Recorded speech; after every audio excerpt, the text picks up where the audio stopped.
So mainstream media is telling us that the Republicans and the Democrats have been locked in an epic fierce battle of wits and wills to try to figure out what they want to do with the stimulus package. It's the classic paradox of the unstoppable force meeting the immovable object. But it's actually way over dramatized because here's what Congress actually looks like in 10 seconds. Hey, how about this one?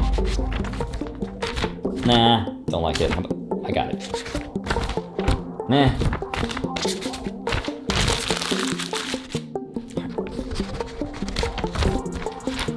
Yeah. What about this one? Nah, I don't like it. How about, I got it. This one.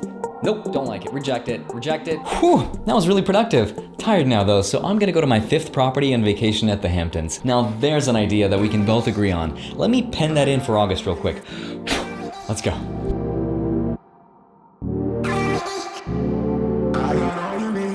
So while they go on recess, we're just kind of stuck here waiting while they disagree on how much money to spend, with the Republicans wanting to spend less and the Democrats wanting to spend more, while they both agree on the $1,200 stimulus checks. So the House of Representatives passed a new bill called the Delivering for America Act.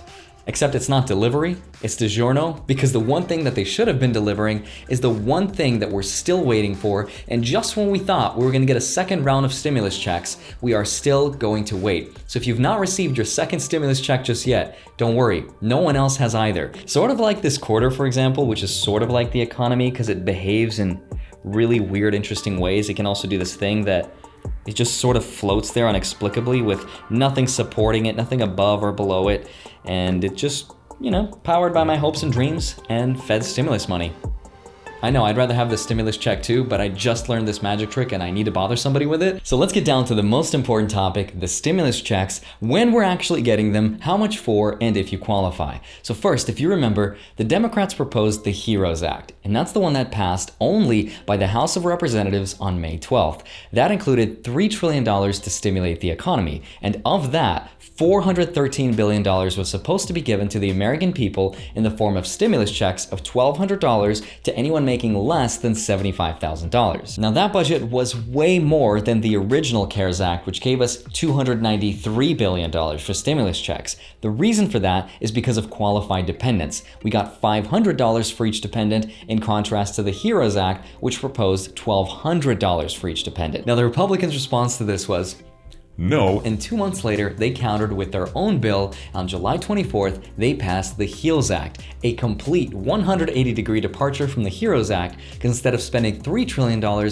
they wanted to spend $1 trillion with a focus more for reopening schools and funding hospitals. And they wanted to reduce the unemployment benefits from $600 down to $200. But they also called for the $1,200 stimulus checks with the same exact income limitations of less than $75,000. Now they disagreed mostly on 2 things. Funding for the state and local governments. Now the HEROES Act wanted to give $1 trillion to help the state and local governments. The HEALS Act did not want to address it. The second thing they disagree on is protections from the foreclosures and evictions. The HEROES Act wanted to help extend for another year the protections. The HEALS Act wanted to let those protections expire. That's the main difference between the Democratic HEROES Act and the Republican HEALS Act. That brings us to today, and there's a big problem because the focus has been shifted away from the stimulus checks and onto the US Postal Service. What? Yeah, there's something interesting going on. The US Postal Service is going to play a key decision on November 3rd, the presidential election. Because of the pandemic, people are scared of going in person because they don't want to get sick, which makes total sense. They want to send in their votes by mail. And it's estimated that over 80 million Americans are going to vote by mail. Except at the center of this issue is this guy right here. His name is Louis DeJoy. I don't know if it's Louis, Louis, so I'm just gonna call him LDJ from this point on. He's a Republican businessman and the Postmaster General for the United States Postal Service. Now, if you don't know what a Postmaster General is, it's basically the CEO and the guy in charge of the USPS. Now, recently, he's been at the center of criticism from both Democrats and the Republicans because ever since he took the job on June 15th, he's been making some huge changes, like getting rid of employee overtime hours. And the second thing is he wants to get rid of the postal sorting machines, which everybody already knows aren't actual machines or sorting hats. They're actually aliens. Everybody knows that already. Men in Black did an expose. But the reason why some people want to get rid of these sorting machines is because they think that it will prevent voter fraud. But there's criticism all across the country already that people are not receiving their mail packages are being delayed, and there's a new warning from the Postal Service telling us that they won't be able to handle all the mail-in votes come election time. So that's obviously a huge problem. The attention for the stimulus checks has been temporarily diverted away to focus more on the elections and the Postal Service. That's why the Senate put forward their own proposal, and the House just recently passed their own bill called the Delivering for America Act. I'm not going to read you the entire bill, so I'll leave a link in the description below the video where you can read it, but I'll just pull a Nancy Pelosi for you here real quick and just summarize it.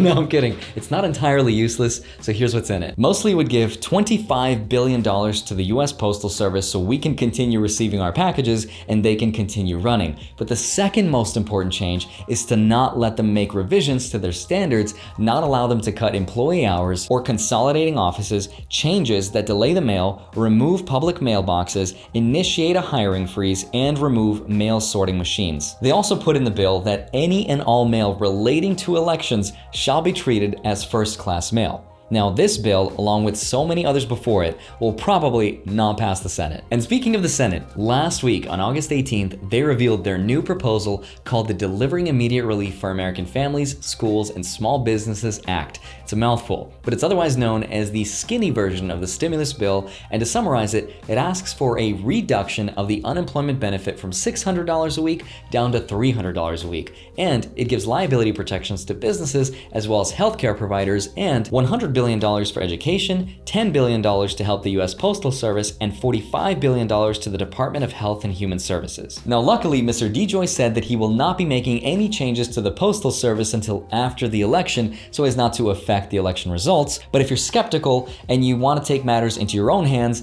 then some states allow you to go in 45 days before the election to drop your ballots. You could also use a ballot drop box to drop in your ballots without actually mailing it in, or you can go to an election office, just plop those ballots in there, or you can go to a polling place and leave those there as well. Now let's dream for a minute and hypothetically assume that everything goes well and they do the sensible thing, like, I don't know, come together and pass the two things they actually agree on, like funding the Postal Service and giving us the stimulus checks. Assuming everybody signs it, including the president, how long would it take for us to get the stimulus checks? Congress is on break until September 8th, right after Labor Day, and more than likely it's not going to be earlier than that. But there is a small chance that they might fund the Postal Service in an emergency and maybe throw in the stimulus checks, but more than likely I wouldn't count on it. But if there was a stimulus bill and it did include the stimulus checks and it was passed, then on the low end you'd get $1,200 plus potentially $500 for each dependent regardless of their age, with no limit on how many dependents you can claim with regards to everything we know so far. But I did this for myself. There's a calculator I will leave in the description below the video that you can use, and I plugged in my numbers, 850,000 dependents for each of my subscribers, and I'm gonna get back $425 million. Not too bad.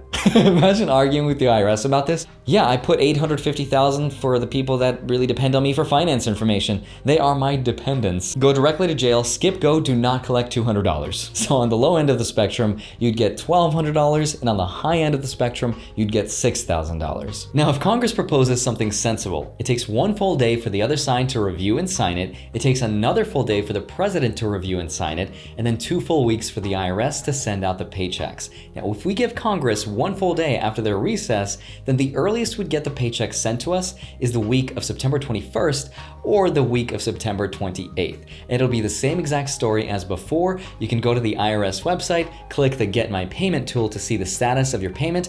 Do this now to familiarize yourself, because once the stimulus checks get sent out, then the website might crash because everyone knows the government can't make a decent website. So still really frustrating is the state of the affairs, but if you haven't already done so, sign up with Webull to get 2 free stocks. Make sure to fund that account $100. You get a second free stock valued up to $1,400. You get a third free stock from Robinhood. You can follow me on Instagram. I post from time to time. Join my free Discord group. Love you. Thank you for watching. Crossing my fingers that we'll finally get these stimulus checks sometime soon. I will see you back here on Monday and Friday. Bye-bye.